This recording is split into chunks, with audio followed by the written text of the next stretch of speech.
आमतौर पर पढ़े लिखे व्यक्ति को ही समझदार और हर तरीके से योग्य माना जाता है, जबकि ऐसा नहीं है।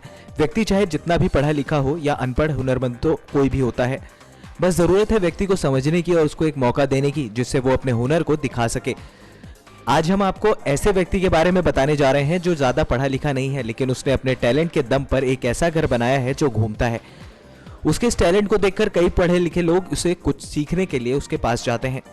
5वीं कक्षा में फेल होने के बाद मोहम्मद सहूल हमीद के आर्थिक तंगी की वजह से पढ़ाई छोड़ दी थी।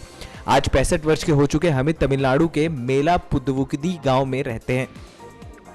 जब ये छोटे से थे तब इनके घर के हालात ठीक नहीं थे। घर खर्च चलाने के लिए काम ढूंढने निकले तो उन्हें काम नहीं मिला, तो ये मजदूरी लगने लगी।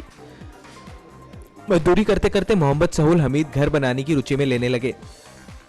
इसके बाद मोहम्मद समील हमीद अरब देश जाकर रहने लगे। 20 साल वहां रहने के बाद उन्होंने घर बनाने का काम सीख लिया। अरब देश में काम करने से उन्हें वहां की नई टेक्नोलॉजी का अनुभव हो गया और फिर उसने अपने देश आकर उन्होंने ये प्रण लिया कि वो एक ऐसा घर बनाएंगे जिसे देखने के लिए दूर दराज से लोग आएंगे। आखिरकार अपनी मेहनत और कठिन परिश्रम के बल पर उन्होंने मूविंग हाउस बना ही दिया।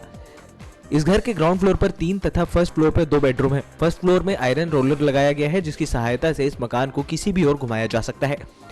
इस घूमने वाले घर को उन्होंने मूविंग हाउस का नाम दिया है। उनके इस मूविंग हाउस को देखने के लिए दूर दूर से इंजीनियर्स आ रहे हैं। नेक्स्ट 9 न्यूज रूम की ओर से अभिलाष की रिपोर्ट।